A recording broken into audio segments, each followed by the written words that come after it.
Le matin même de son mariage, sa mère a lancé un enregistrement qui a fait voler son monde en éclats. En quelques secondes, la femme qu'il aimait a été démasquée, et ce qui a suivi a brisé son empire, son cœur, et tout ce qu'il pensait savoir sur la loyauté. N'oubliez pas de vous abonner et de laisser un généreux pouce bleu, car cela compte énormément pour nous. Installez-vous confortablement, détendez-vous et profitez de cette histoire dans laquelle nous allons nous plonger. Le soleil matinal brillait sur Chicago, mais à l'intérieur du manoir des Johnson, l'air était lourd et immobile. La maison sentait légèrement le bois ciré et les roses du fleuriste qui était venu la veille. C'était censé être un jour heureux, la veille du mariage de Daniel. Mais Margaret Johnson, 74 ans, sentait son cœur battre la chamade, comme un tambour impossible à calmer. Elle était assise dans son fauteuil roulant motorisé dans le grand salon, ses doigts frêles étroitement croisés sur ses genoux. Ses yeux étaient fixés sur son fils unique, Daniel Johnson, l'homme qu'elle avait élevé dans la sueur, la faim et le sacrifice. Daniel se tenait droit, ajustant les boutons de manchette en argent de son impeccable costume bleu marine. Sa mâchoire était carrée, son regard confiant. Il était le PDG d'une entreprise technologique valant des milliards de dollars, la fierté de Chicago, l'homme que tout le monde admirait. Pour le monde, il était intouchable. Mais pour Margaret, il était encore le petit garçon qui, la nuit, s'agrippait à sa main en murmurant « Maman, un jour, je te rendrai fier ». La voix de Margaret tremblait, mais elle portait la force d'une mère qui avait porté le monde seule. Elle avança un peu son fauteuil et murmura « Mon fils, viens. Assieds-toi à côté de moi ». Daniel la regarda. Il sourit. Il obéissait toujours quand elle l'appelait de cette façon. Lentement, il s'agenouilla à ses côtés, s'abaissant jusqu'à être à la hauteur des yeux de la femme qui lui avait tout donné. Il prit ses mains ridées, encore douces par endroits mais durcies par des années de labeur. « Maman, dit-il doucement, tu as l'air inquiète. C'est ta santé? Tu as mal quelque part ?» Margaret secoua la tête. Ses lèvres tremblaient. « Ce n'est pas mon corps, Daniel. C'est mon cœur. Et aujourd'hui, mon cœur ne peut plus se taire. » Daniel fronça les sourcils. « Que veux-tu dire ?» Sa voix devint ferme. « Tu ne peux pas épouser Camille. » Daniel se figea. Les mots le tranchèrent comme une lame. Il sonda ses yeux, confus. Sa mère l'avait toujours soutenu, avait toujours fait confiance à ses choix. Elle ne s'était jamais opposée à Camille, n'avait jamais exprimé d'opinion, jusqu'à maintenant. « Maman, murmura-t-il, presque suppliant, pourquoi dis-tu ça? Le mariage est demain. La ville attend. Les invités, la presse, tout le monde est prêt. Pourquoi maintenant? » La main de Margaret trembla alors qu'elle attrapait son téléphone. D'un mouvement lent et délibéré, elle le déverrouilla et appuya sur « Lecture ». Le salon se remplit de la voix de Camille, froide et tranchante, si différente des tons doux et gentils qu'elle utilisait en public. Plus que 48 heures avant le mariage. « Détends-toi. Une fois que j'aurai accès, je viderai les comptes de son entreprise. On prendra 1 million à l'investisseur étranger. Puis je disparais. Daniel tombera pour fraude. Sa précieuse mère ne pourra pas le sauver. » Les mots poignardèrent Daniel en plein cœur. Son souffle se coupa. Ses yeux s'écarquillèrent. Il réécouta l'enregistrement 1 fois. 2 fois. Une 3e fois, espérant que les mots changeraient, espérant que c'était un piège. Mais chaque fois, la voix était la même. Camille, la femme qu'il aimait, la femme en qui il avait confiance, complotait sa destruction. Les épaules de Daniel s'affaissèrent. Sa poitrine se soulevait et s'abaissait rapidement. Ses lèvres s'entr'ouvrirent, mais aucun mot ne sortit. Il regarda sa mère, sa protectrice, son ancre. Les yeux de Margaret étaient humides, mais son regard était ferme. « Je t'ai promis à la mort de ton père que je ne laisserai jamais aucun mal t'approcher. Je t'ai élevé de mes propres mains, Daniel. J'ai bâti ton avenir avec mes larmes. Et je ne regarderai pas une étrangère détruire ce que nous avons construit ensemble. » Daniel déglutit difficilement, luttant contre la tempête qui faisait rage en lui. Son monde entier. Son amour, sa confiance, son avenir, tout s'effondrait. Pourtant, dans les mains tremblantes de sa mère, il sentit quelque chose de solide. Quelque chose de réel. Sa voix se brisa. « Que veux-tu que je fasse ?» Margaret se pencha plus près, son murmure aussi acéré qu'une lame. Sauve-toi. Pour la ville de Chicago, Camille Anderson était un joyau. À 31 ans, elle était éblouissante. Sa peau était foncée et lisse, ses yeux brillaient comme des étoiles sous les lustres, et son sourire illuminait les pièces. On l'avait surnommée la « Belle d'Atlanta » lorsque Daniel avait annoncé leur fiançailles. La presse l'adorait, les femmes de la haute société la louaient, et les magazines affichaient son visage en couverture. Lors des galas, elle se déplaçait dans la foule comme une reine. Elle riait facilement, embrassait chaleureusement les joues et bénissait les inconnus de ses douces paroles. Pour tout le monde, elle était l'élégance et la grâce incarnée. Et Daniel, aveuglé par l'amour, buvait chaque goutte de son charme. Mais Margaret n'était pas aveuglée. Elle observait attentivement Camille. Elle voyait ce que les autres ne pouvaient pas voir. Dans des moments fugaces, quand Camille pensait que personne ne regardait, son sourire se transformait en un rictus, son regard se rétrécissait avec dédain, ses mots s'aiguisaient comme des poignards. C'était comme si un masque se fissurait, juste une seconde, avant qu'elle ne le remette vite en place. Le manoir des Johnson bourdonnait de vie. Des décorateurs grimpaient sur des échelles, ajustant les lustres. Des fleuristes parcouraient les couloirs avec des paniers de roses et de lys. Des photographes prenaient des clichés, capturant chaque détail pour les magazines. Le mariage devait être le plus grand événement de l'année. Camille se déplaçait dans la maison comme une reine inspectant son palais. Elle portait une robe de satin d'un bordeaux profond, ses cheveux parfaitement coiffés, ses talons claquant sur le marbre. Partout où elle allait, elle charmait. « Oh, les fleurs sont parfaites !» s'exclamait-elle. « Assurez-vous que la scène scintille, chérie. Daniel ne mérite rien de moins. » Le personnel l'adorait. Les invités l'admiraient. Même la ville s'inclinait devant son charme. Mais les yeux de Margaret ne la quittaient jamais. Vêtue d'une élégante robe émeraude avec un foulard assorti, Margaret restait assise tranquillement dans son fauteuil, observant comme un faucon. Ses lèvres restaient scellées, mais son cœur murmurait des avertissements. Elle avait passé sa vie à construire l'avenir de Daniel à partir de rien. Et elle se jura que, peu importe son charme, peu importe sa beauté, elle ne permettrait pas à Camille de le détruire. La nuit était calme. Le manoir était vide après le départ des invités. Les sols en marbre brillaient sous la douce lueur des lustres. Margaret ne parvenait pas à dormir. Son cœur était agité. Elle roula silencieusement dans le couloir, son fauteuil émettant un léger bourdonnement, se dirigeant vers la cuisine pour un verre d'eau. Mais soudain, elle se figea. Des voix provenaient de la cuisine. Une voix de femme. La voix de Camille. Le cœur de Margaret se mit à battre la chamade. Elle s'approcha, prenant soin de ne pas être vue. Le ton de Camille était sec, rien à voir avec la douce mélodie qu'elle utilisait pendant la journée. Plus que 48 heures avant le mariage. Détends-toi. Une fois que j'aurai accès, je viderai les comptes de son entreprise. On prendra 1 million à l'investisseur étranger. Puis je disparais. Daniel tombera pour fraude. Sa précieuse mère ne pourra pas le sauver. Les mains de Margaret tremblaient. Des larmes lui piquèrent les yeux. Elle avait déjà entendu la trahison, lorsque des créanciers se moquaient d'elle, lorsque les voisins chuchotaient qu'elle n'élèverait jamais son fils seul. Mais cette trahison était différente. Cette trahison était un poignard visant le cœur de son fils. D'une main tremblante, elle attrapa son téléphone et appuya sur « Enregistrer ». L'appareil captura les mots de Camille, les figeant pour toujours. Camille termina l'appel, fredonnant doucement en se servant un verre de vin, son visage de nouveau calme et doux. Elle sortit de la cuisine, comme si elle ne venait pas de planifier la ruine de la vie de Daniel. Margaret retourna dans sa chambre, la poitrine lourde, ses larmes coulant en silence. La vérité était trop tranchante pour être portée seule. Demain, elle la montrerait à Daniel. La lumière du matin filtrait à travers les hautes fenêtres, répandant une lueur dorée dans le manoir des Johnson. Au loin, la silhouette de la ville scintillait. Dehors, l'air était chargé d'excitation, les journalistes s'installaient, les invités arrivaient en avance, les décorateurs se dépêchaient. Mais à l'intérieur, Margaret était assise en silence, attendant. Daniel descendit le grand escalier, souriant. Son costume bleu marine était impeccable, sa posture fière.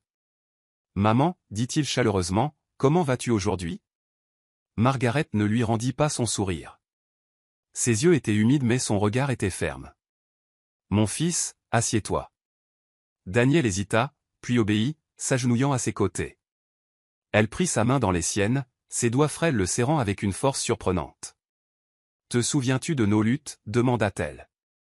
Chaque repas économisé, chaque prière murmurée dans de petites pièces, chaque sou étiré pour que tu puisses rester à l'école. Ton succès n'est pas de la chance, Daniel. C'est du sang et des sacrifices. Et j'ai juré de le protéger. Daniel fronça les sourcils, confus. Maman, pourquoi parles-tu comme ça? Qu'est-ce qui ne va pas?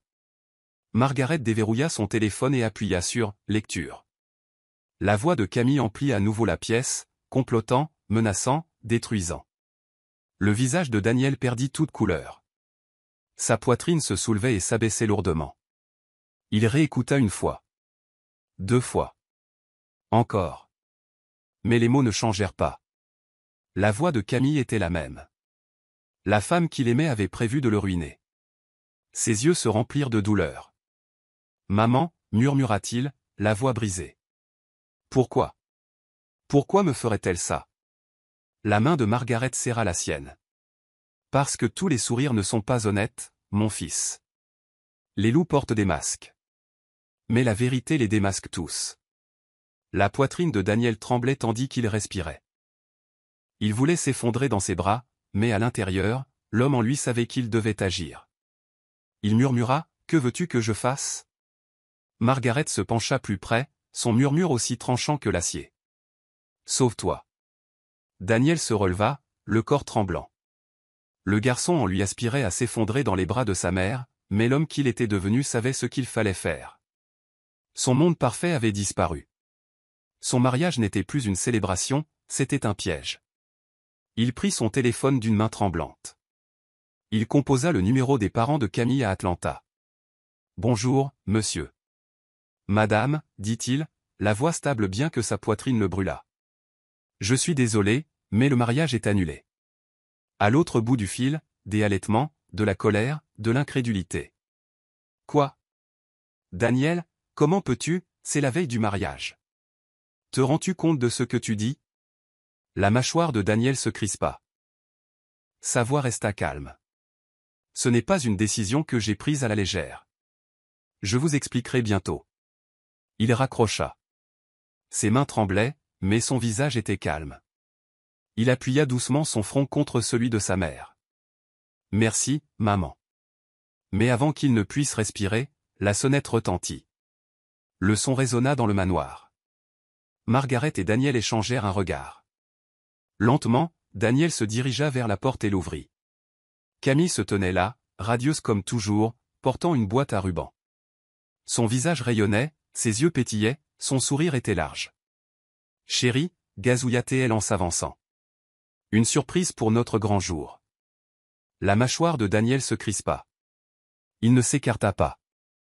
Il se tenait droit, lui barrant le passage. Derrière lui, Margaret était assise calmement dans son fauteuil roulant, le regard aussi perçant que celui d'un juge. Le masque parfait de Camille brillait, mais son destin était déjà scellé. Le sol en marbre du manoir des Johnson brillait comme un miroir, reflétant la douce lumière des lustres suspendus. Dehors, l'air matinal était empreint de l'excitation d'un mariage qui n'aurait jamais lieu, mais à l'intérieur du salon, le silence pesait comme une lourde couverture. Camille entra dans la maison avec la grâce d'une reine pénétrant dans son palais. Son parfum flottait derrière elle, une senteur douce et piquante qui embaumait l'air. Elle portait une boîte à rubans, souriant vivement. Sa voix résonna comme une musique alors qu'elle saluait chaleureusement. « Bonjour, maman » dit-elle doucement en se dirigeant vers Margaret. « Je vous ai apporté un cadeau.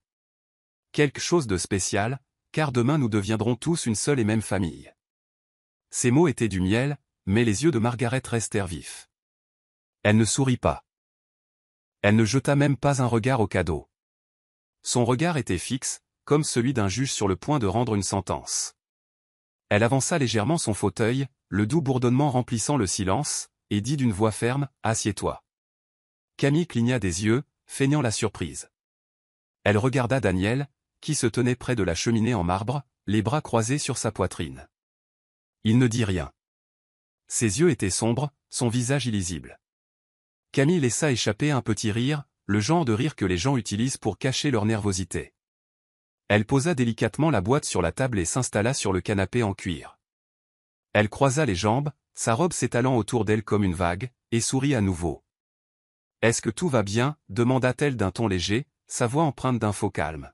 « Vous avez l'air si sérieux tous les deux. » Margaret se pencha en avant, ses mains frêles reposant sur la coudoir de son fauteuil. Sa voix était basse mais tranchante. « Hier, tu as passé un appel. » Camille pencha la tête et sourit encore plus largement. « Un appel ? » ?»« Ah oui, ma cousine d'Atlanta a appelé pour me féliciter. Nous avons ri, nous avons pleuré, nous avons célébré. » Pourquoi cette question ? La main de Margaret se déplaça lentement vers son téléphone. Elle tapota l'écran et le posa doucement sur la table devant elle. L'écran noir reflétait la lumière du lustre. La voix de Daniel se fit entendre, basse, lourde et sombre. Appuyer sur relecture changera tout. Pour la première fois, le sourire de Camille vacilla. Juste un instant, mais ce fut suffisant. Son regard passa de Daniel à Margaret. Ses lèvres s'entr'ouvrirent, prêtes à parler, mais avant qu'un son ne puisse sortir, le bourdonnement aigu de la sonnette emplit l'air. Le son trancha la tension comme un couteau.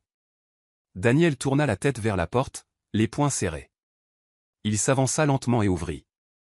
Deux hommes en costume sombre se tenaient là. Ils avaient des visages sérieux et de petits porte-documents en cuir noir. Ils brandirent leur badge d'un mouvement rapide. « Enquêteurs fédéraux », dit fermement l'un d'eux. « Nous devons parler à mademoiselle Camille Anderson. » L'air s'épaissit. Le corps de Camille se raidit. La boîte à ruban lui glissa des mains, tombant sur le sol en marbre avec un bruit sourd. Le son résonna dans le silence du manoir. Son masque parfait commença à se fissurer. L'officier le plus grand entra le premier, ses chaussures claquant sèchement sur le sol poli. Son regard balaya rapidement la pièce avant de se fixer sur Camille. Sa voix portait l'autorité de quelqu'un habitué à être obéi. « Camille Anderson, vous êtes en état d'arrestation pour complot en vue d'une escroquerie. » Le visage de Camille se tordit sous le choc. Elle se leva brusquement, les yeux écarquillés, les mains tremblantes. « Quoi ? Non.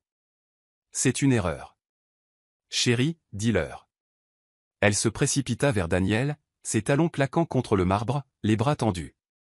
Daniel recula. Ses bras restèrent croisés, sa mâchoire serrée.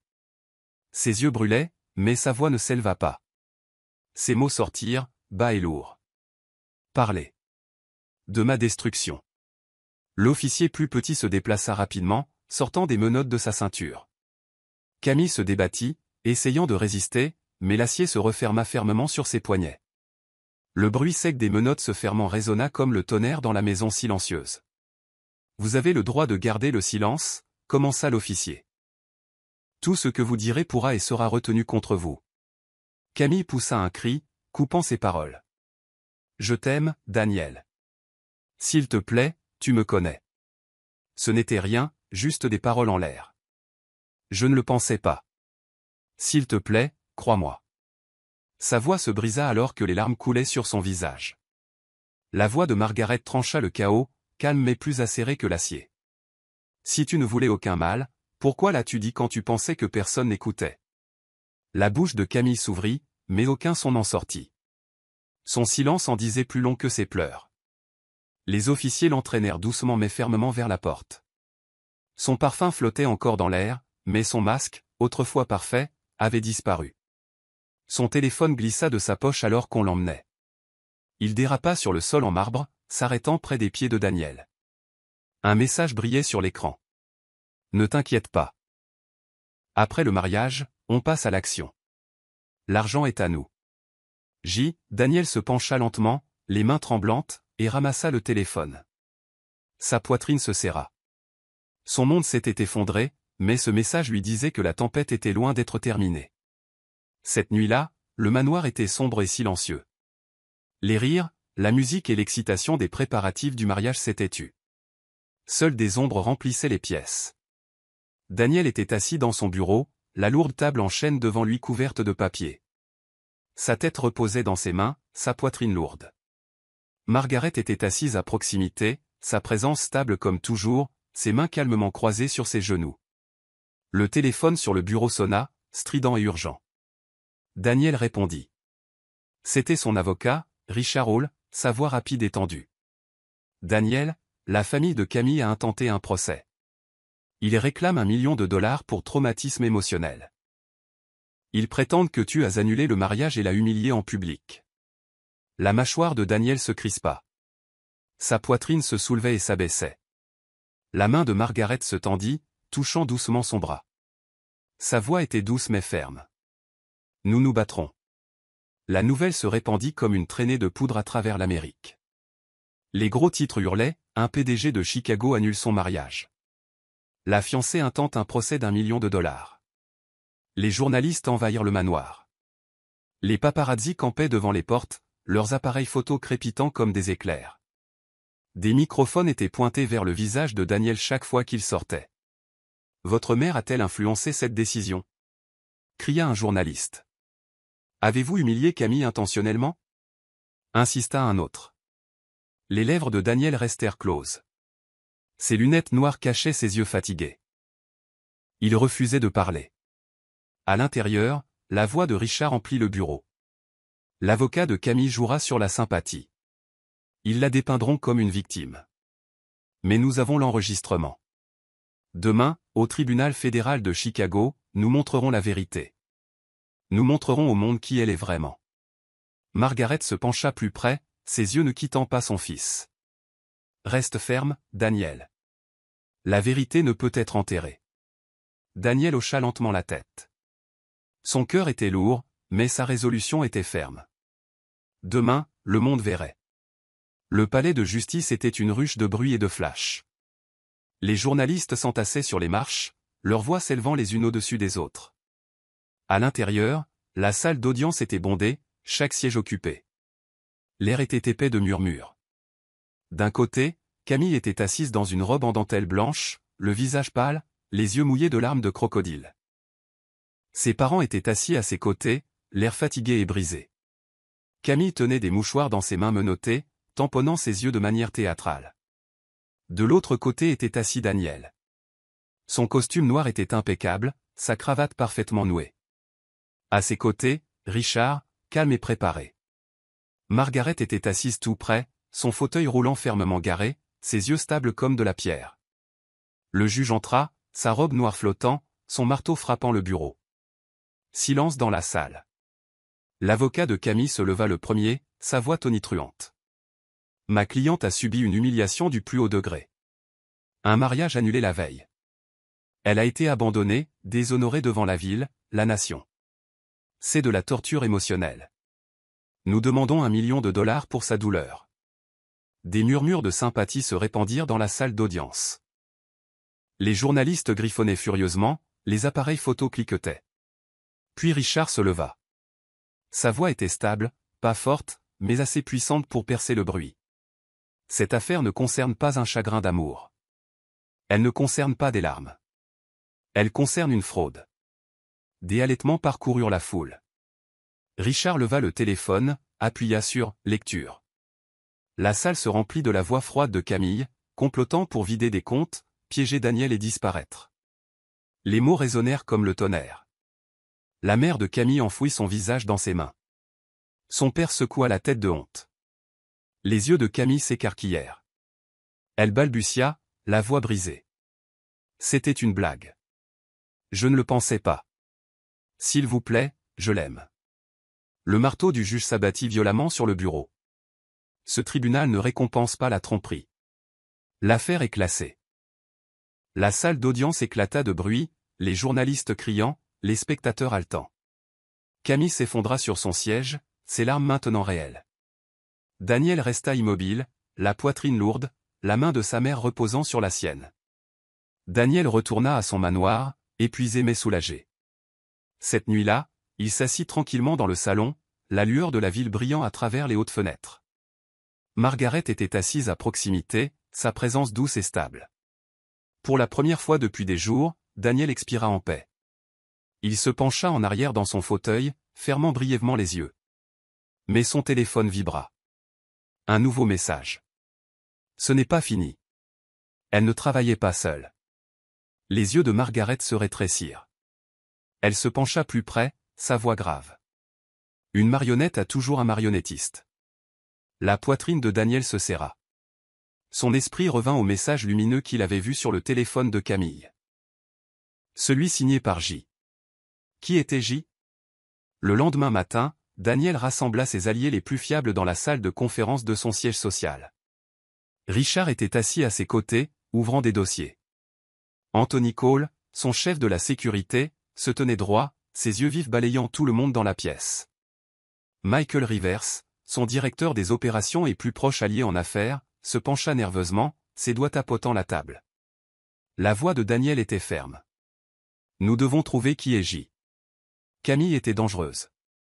Mais la vraie menace est peut-être encore entre ces murs. Anthony hocha la tête, son ton grave. Nous tracerons chaque appel, chaque enregistrement. S'il y a un traître, nous le trouverons. La voix de Margaret rompit le silence, calme mais lourde d'avertissement. Souviens-toi, la trahison se déguise souvent en loyauté. Ne regarde pas seulement à l'extérieur, mon fils. Regarde à l'intérieur. Les poings de Daniel se serrèrent. Ses yeux brûlaient. Il avait survécu au masque de Camille. Mais il savait que la tempête n'était pas encore terminée. Quelque part près de lui, un autre couteau attendait dans l'ombre. La nuit avait été longue, mais le matin apporta des réponses. Daniel était assis à la large table en acajou de son bureau, les yeux brûlants après des heures sans sommeil. Des papiers étaient éparpillés sur le bureau, son téléphone brillant d'enregistrement. Son corps était las, mais son esprit ne pouvait se reposer. Anthony Cole, le chef de la sécurité, entra silencieusement. Il était grand, large d'épaules, ses pas fermes. Dans sa main, un dossier épais. Il le posa sur le bureau sans un mot. Daniel leva les yeux, son regard interrogateur. Que as-tu trouvé? Sa voix était basse, lourde, tremblant légèrement sous la tempête qui montait en lui. Anthony ouvrit le dossier. Relevé d'appel, bordereau bancaire, message secret, tout y était. Il pointa un numéro entouré en rouge. Le numéro que Camille a appelé. Celui enregistré sous le nom de J. Il appartient à Julius Kane. Daniel se figea. Le nom le frappa comme un coup. Julius Kane. Son directeur financier. Son homme de confiance. Diplômé de Harvard, avec des mots doux et des chaussures cirées. Il avait rejoint l'entreprise 2 ans plus tôt, recommandé par de puissants investisseurs. Il était toujours souriant, toujours loyal, toujours prêt avec des réponses. Les lèvres de Daniel s'entr'ouvrirent, mais aucun son n'en sortit. Sa mère, Margaret, s'avança lentement en fauteuil roulant, son visage calme mais ses yeux aussi perçants que des couteaux. Le loup était dans la bergerie, dit-elle doucement. Tu lui as fait confiance, et il aiguisait ses dents pendant que tu dormais. Richard Hall, l'avocat de Daniel, s'appuya contre la table, les sourcils froncés. C'est logique. Camille n'aurait pas pu planifier cela seule. Elle avait besoin de quelqu'un avec un accès. Quelqu'un qui pouvait déplacer de l'argent sans poser de questions. Julius correspond parfaitement au rôle. La poitrine de Daniel se serra. La trahison n'était plus à l'extérieur de ses murs. Elle était assise au sein de son entreprise, portant le masque d'un ami. Ses poings se serrèrent, sa voix lourde. Alors nous allons le confronter. Anthony hocha la tête. Nous organiserons la réunion. Mais sois prudent. Les hommes comme Julius ne travaillent pas seuls. S'il était prêt à tout risquer, c'est qu'il a d'autres personnes qui attendent dans l'ombre. Les yeux de Margaret restèrent fixés sur son fils. Sa voix était stable, portant le poids des années. Fais confiance avec prudence, Daniel.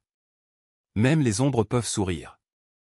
Le lendemain matin, le siège social de Johnson Technology, en centre-ville, bourdonnait de chuchotements. Les employés se déplaçaient dans les couloirs vitrés, les yeux écarquillés, la voix basse. La nouvelle de l'arrestation de Camille s'était répandue rapidement. Certains parlaient avec pitié, d'autres avec médisance. Mais tout le monde observait attentivement Daniel, attendant de voir comment il se tiendrait après la tempête.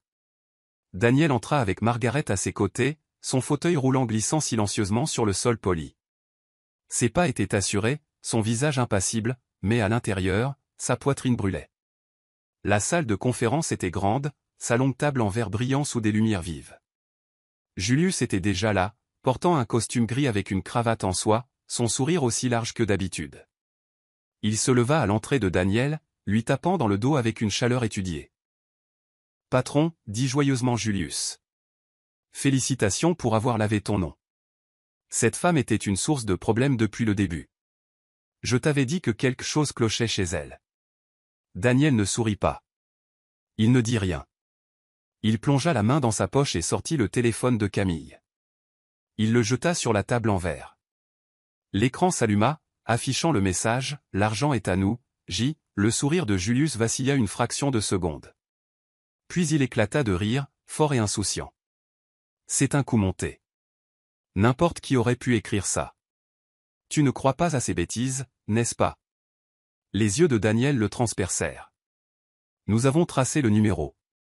C'est le tien. L'air s'alourdit. Le masque de Julius se fissura un instant, ses yeux se durcissant avant de s'adoucir à nouveau. Il écarta les mains, essayant de paraître calme. Daniel, écoute-moi. Je t'ai été loyal depuis le jour où je suis entré dans cette entreprise. Ne laisse pas des mensonges briser ce que nous avons construit. Margaret se pencha en avant, sa voix calme mais tranchante. Un homme qui trahit pour le gain tombe plus durement qu'il ne grimpe. Le rictus de Julius revint, mais il était plus froid maintenant, plus acéré. Il se pencha sur la table, sa voix baissant. Alors, voyons si tu survis à ce qui s'en vient. La pièce sombra dans le silence. Le masque était tombé. Le loup avait montré les dents. La mâchoire de Daniel se crispa, sa poitrine se soulevant. Il se leva, son ombre s'étirant sur la table. Sa voix tonna, lourde et définitive. Tu es renvoyé. Avec effet immédiat. Sécurité, escortez-le dehors. Les hommes d'Anthony se déplacèrent rapidement. Leurs chaussures claquèrent sèchement sur le sol alors qu'ils s'approchaient. Julius leva les mains d'un air moqueur, son sourire se tordant en une grimace cruelle. Tu penses que me renvoyer règle le problème? Tu penses que me couper les ponts met fin au jeu? Non, Daniel. Ce n'est que le début. L'empire que tu as bâti s'effondrera, et quand ce sera le cas, ta précieuse mère ne te sauvera pas. Ces mots résonnèrent dans la salle vitrée, s'enfonçant dans la poitrine de Daniel comme un poison. Mais Daniel resta ferme, les poings serrés, les yeux brûlants. Il fit un petit signe de tête, et les gardes prirent Julius par les bras. Ils l'entraînèrent dehors, son rire traînant derrière lui comme un écho obsédant. Quand la porte se referma, le silence envahit la salle de conférence. Daniel s'effondra sur une chaise, la tête entre les mains. Sa respiration était lourde et saccadée, sa poitrine serrée. Margaret s'approcha, posant sa main frêle sur son épaule. Sa voix était stable, bien que ses yeux fussent humides. « Tu as bien agi, mon fils. Mais les serpents se déplacent rarement seuls. Quand on en enlève un, d'autres sortent de l'herbe. » Richard tapota son stylo contre la table, le regard vif. Elle a raison. Julius n'était qu'une pièce du puzzle. S'il y a un plan plus vaste, nous devons être prêts. Juste à ce moment, le téléphone de Daniel vibra brusquement. Une notification illumina l'écran. Un fichier vidéo. L'expéditeur inconnu. La main de Daniel trembla légèrement en cliquant. L'écran s'anima. Le visage de Julius emplit le cadre, son rictus large, ses yeux sombres. La vidéo se déroulait dans une faible lumière. La voix de Julius emplit la pièce, douce mais dégoulinant de venin. Je te l'avais dit, Daniel. C'est plus grand que Camille. Plus grand que moi. Demain, ton entreprise perdra tout. Regarde bien. Sur l'écran, un minuteur numérique apparut, rougeoyant. Il commença son décompte. Minuit. Le pouls de Daniel s'accéléra. Le minuteur décomptait, seconde par seconde, minute par minute. Richard se pencha en avant, les sourcils froncés. Si ce minuteur est réel, cela signifie que Julius a planté quelque chose. Un virus. Un ver. Un sabotage financier. La mâchoire d'Anthony se crispa. Une cyberattaque. Il connaît le système de l'intérieur. Il a les clés de ton coffre-fort. Les lèvres de Margaret se pincèrent, sa voix calme mais tranchante. Alors riposte. Mais souviens-toi, l'ennemi le plus proche blesse le plus profondément. Regarde à l'intérieur, pas seulement à l'extérieur. Le lendemain matin, la salle des serveurs de Johnson Technology était un champ de bataille. Les écrans brillaient de lignes de code défilant comme des orages. Les experts en informatique se déplaçaient rapidement, leurs doigts volant sur les claviers, la sueur au front. « Patron », murmura l'un d'eux, les yeux écarquillés. « Il y a un verre caché au plus profond du système. À minuit, il s'activera. Il transférera $1 million sous ton nom. » La poitrine de Daniel se serra. Minuit approchait. La pièce bourdonnait de panique. Les écrans clignotaient, les alarmes sonnaient, le minuteur décomptait sans pitié. Daniel se tenait au centre, les poings serrés, sa voix stable bien que sa poitrine fût en feu. Qui l'a planté? Le technicien en chef fit défiler les journaux d'accès, les noms clignotant rapidement sur l'écran. Soudain, la liste se figea. Un nom brillait. Michael Rivers. Daniel se tourna brusquement. Son directeur des opérations. Son frère en affaires.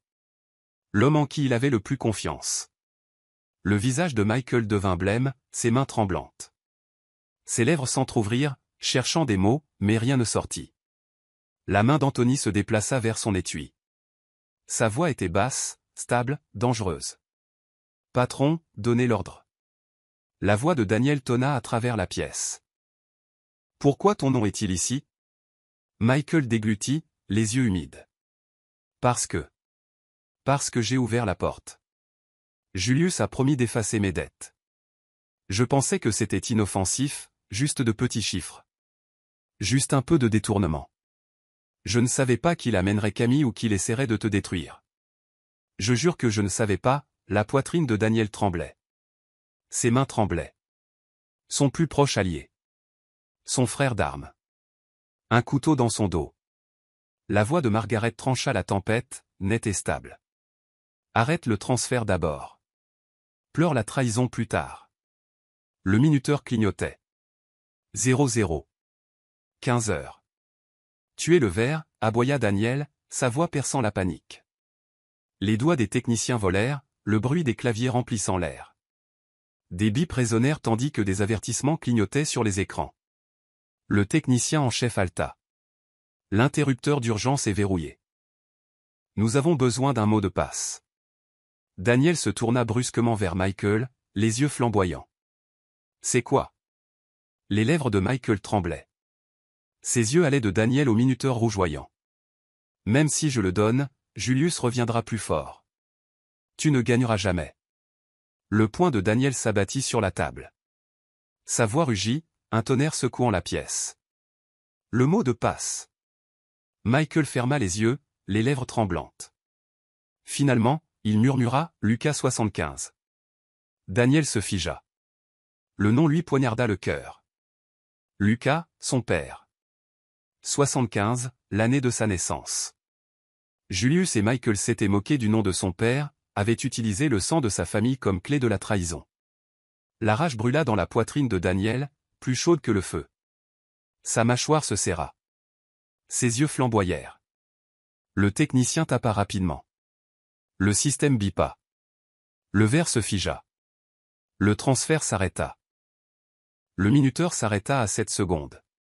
Des acclamations éclatèrent dans la pièce. Mais Daniel s'effondra sur une chaise, tremblant, la sueur coulant sur son visage. Son corps tremblait, sa poitrine lourde, ses yeux humides.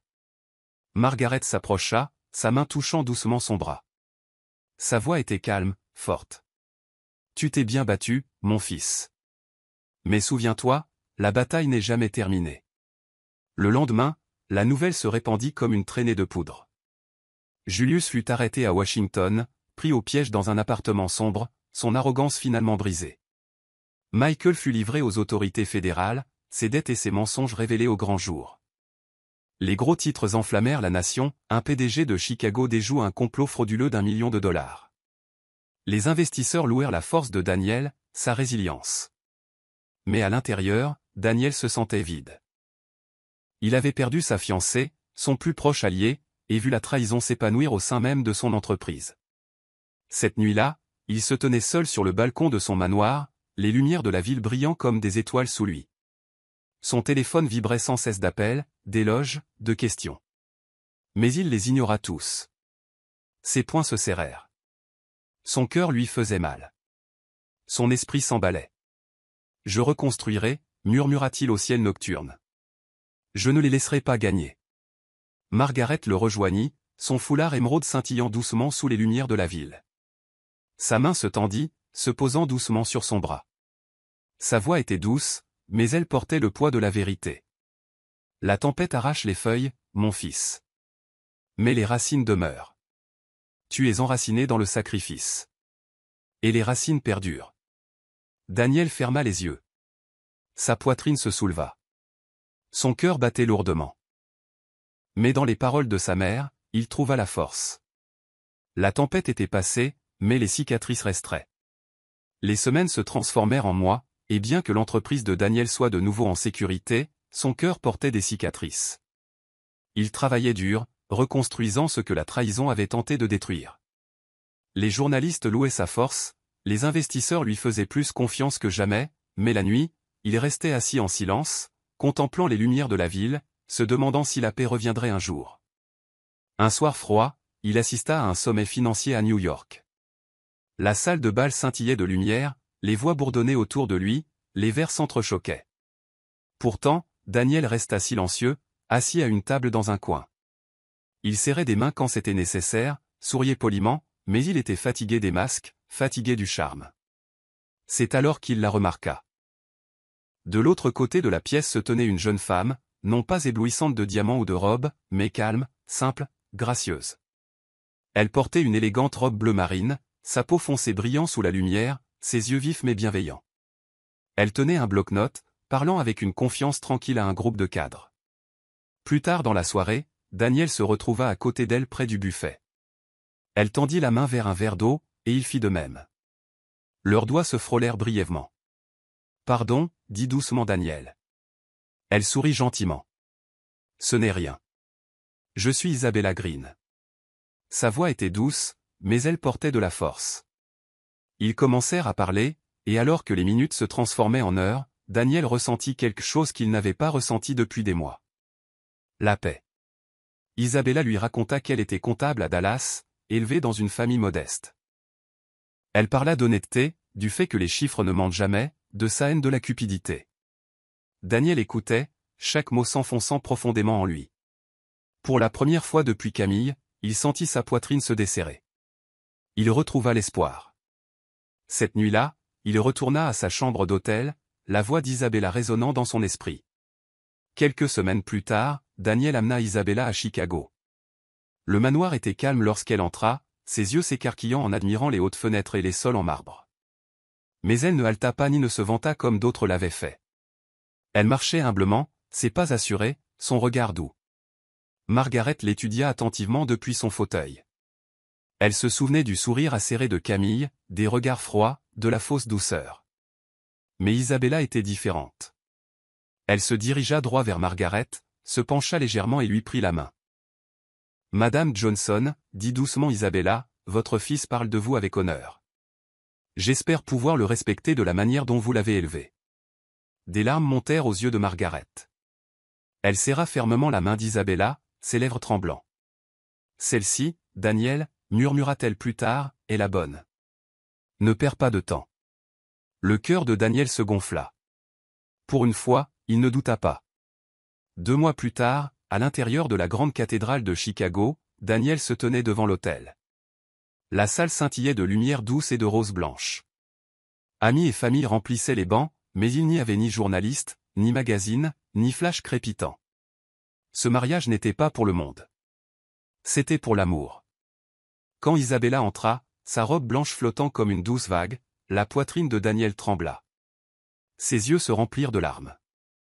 Sa mère, assise au premier rang dans son foulard émeraude, souriait fièrement. Les vœux furent simples mais forts. Quand Daniel embrassa Isabella, des acclamations s'élevèrent dans la salle. Les yeux de Margaret humides, elle murmura pour elle-même, « Merci, mon Dieu. L'histoire de mon fils ne se termine plus par la trahison, mais par l'amour. » Pour la première fois depuis des années, elle expira librement. Les saisons changèrent, et la joie revint au manoir des Johnson. 1 an après le mariage, Isabella donna naissance à une petite fille. Ils l'appelèrent Sarah, le prénom de Margaret. Le jardin du manoir s'épanouit de roses, de marguerites et de soleil. Margaret était assise dans son fauteuil roulant à l'ombre d'un arbre, ses mains ridées berçant doucement sa petite fille. Des larmes coulèrent sur ses joues alors qu'elle murmurait « C'est tout ce pourquoi j'ai prié ». Daniel s'agenouilla à ses côtés, ses bras entourant à la fois sa mère et son enfant. « Maman, tu m'as sauvé 2 fois. Une fois quand j'étais enfant, et une autre fois avant mon mariage. Je te dois tout. » Margaret lui caressa la joue de ses doigts tremblants. « Tu ne me dois rien, mon fils. Le devoir d'une mère est sa joie. » À l'intérieur du manoir, les appareils photos crépitaient à l'extérieur des portes, des journalistes affamés toujours à l'affût. Mais à l'intérieur, la paix régnait. 3 générations réunies. Le rire emplissait les pièces. L'amour enveloppait les murs. Pour Daniel, c'était la renaissance de l'héritage de sa famille, non plus bâti sur la tromperie, mais sur la vérité et le sacrifice. Le temps passa doucement, comme une rivière qui coule. L'entreprise de Daniel devint plus forte, gardée maintenant par une sécurité plus stricte, peuplée uniquement d'alliés fidèles. Les investisseurs louaient son leadership. Isabella travaillait à ses côtés, son esprit vif tenant les finances en ordre, son honnêteté ancrant tout. À la maison, Margaret devint le cœur du foyer. Chaque soir, la petite Sarah courait sur ses genoux, avide d'histoire. La voix de Margaret, bien que vieille, était riche de vie. Elle racontait des contes populaires sur des tortues et des filous, sur la gentillesse et la trahison, sur la force et la sagesse. Sarah riait, ses petits yeux écarquillés. Elle applaudissait et en demandait plus. « Souviens-toi toujours, lui disait doucement Margaret, les loups portent des masques, mais la vérité les démasque. » L'enfant gloussait, mais les mots s'enracinaient profondément. Les journalistes essayaient parfois de déterrer le scandale de Camille. Ils posaient des questions, imprimaient des rumeurs. Mais Daniel ne répondait jamais. Il se concentrait sur la construction, la protection, la vie. La maison résonnait de rire, d'histoire, de paix. Le cœur de Margaret se sentait plus léger chaque jour, sachant son fils en sécurité. Un matin de printemps, l'air était doux, les fleurs s'épanouissaient dans le jardin. Sarah sortit en courant, ses petits pieds martelant le sol, son rire résonnant dans la cour. Elle se précipita vers sa grand-mère, assise comme toujours dans son fauteuil roulant sous le vieux chêne. Mais en l'atteignant, elle s'arrêta. Ses petits yeux s'écarquillèrent. Margaret était assise immobile, les mains soigneusement croisées sur ses genoux, la tête doucement inclinée sur le côté. Elle s'était éteinte dans son sommeil, le visage paisible, son devoir accompli. Le manoir pleura. Daniel tint une dernière fois la main de sa mère, la pressant contre sa joue, ses larmes coulant librement. Isabella le serra fort, Sarah s'agrippa à son bras, pleurant sans bien comprendre. Ils enterrèrent Margaret au cimetière d'Oakwood, sous de grands arbres où le vent chuchotait doucement. Des milliers de personnes assistèrent à la cérémonie. Voisins, inconnus, ouvriers pour qui elle avait autrefois cousu, tous vinrent. La couturière qui avait élevé un milliardaire était devenue une légende. Debout près de sa tombe, Daniel murmura d'une voix brisée, « Maman, tu m'as sauvé jusqu'à la fin. Je n'oublierai jamais. » Isabella lui tenait la main, sa prise ferme. Sarah tira doucement sur son costume. « Papa, où est allée mamie ?» Daniel s'agenouilla, sa voix brisée mais douce. « Elle est rentrée à la maison, ma chérie. Mais son amour reste avec nous pour toujours. » Après le décès de Margaret, Daniel sentit un vide dans son cœur, mais il sentit aussi un feu. Il voulait que son nom vive éternellement. Il créa une fondation, la Fondation Margaret Johnson pour les femmes et les enfants, dédiée aux veuves, aux mères célibataires et aux orphelins. Il y investit son argent, son temps, son cœur. Isabella se tenait à ses côtés, aidant à gérer des programmes qui offraient éducation, logement et soins de santé. Sarah, encore jeune, observait ses parents avec de grands yeux, apprenant ce qu'était l'amour en action. À chaque discours, Daniel racontait son histoire. La vérité ne peut jamais être volée. Les applaudissements tonnaient, résonnant dans les salles et les cœurs. Son nom vivait, gravé dans bien plus que de la pierre. Les années passèrent comme des pages qui se tournent. Daniel vieillit, ses cheveux grisonnant aux tempes, son visage marqué par les douces lignes du temps. Pourtant, ses yeux portaient la sagesse, et son cœur portait la paix. Le jour où Sarah obtint son diplôme de Harvard, Daniel était assis tranquillement dans le public, les larmes aux yeux. Il se souvenait des histoires de Margaret, de ses sacrifices, de ses avertissements. Il applaudit avec fierté, le cœur plein. Ce soir-là, il s'assit sur le balcon de son manoir, surplombant l'horizon scintillant de Chicago. Isabella le rejoignit, sa main se posant doucement sur la sienne. « Tu as bien réussi », murmura-t-elle. Daniel hocha lentement la tête. Ses yeux se levèrent vers les étoiles. Les prières de maman nous ont portés jusqu'ici. Sa poitrine lui faisait mal de souvenir, la mort de son père, les luttes de sa mère, la trahison de Camille, le rictus de Julius. Mais quand il regardait Sarah, forte et brillante, portant le nom et l'esprit de Margaret, il souriait. Il murmura au ciel nocturne, « Maman, tu la vois, n'est-ce pas? Elle est tout ce que tu priais que je protège. » Une douce brise lui caressa la joue, douce comme une réponse. À 70 ans, Daniel se tenait une fois de plus devant la tombe de Margaret. Le cimetière était calme, les arbres chuchotant doucement dans la brise. À ses côtés se tenait Isabella, ses cheveux maintenant argentés, et Sarah, grande et gracieuse, avec sa propre petite fille tirant sur sa main. Daniel se pencha légèrement, ses mains tremblant en déposant des fleurs fraîches sur la pierre. Sa voix était douce, mais elle portait des années d'amour. « Maman, tu m'as sauvé 2 fois. Une fois quand j'étais enfant, et une autre fois avant mon mariage. Ta sagesse a façonné chaque choix que j'ai fait. Et bien que tu reposes ici, ta voix vit en nous. » Sarah s'avança, les yeux humides. Elle déposa son propre bouquet à côté du sien. Sa fille se pencha près de la pierre, chuchotant innocemment, « Arrière-grand-mère Margaret, papa dit que tu es un ange maintenant. » Le cœur de Daniel se gonfla.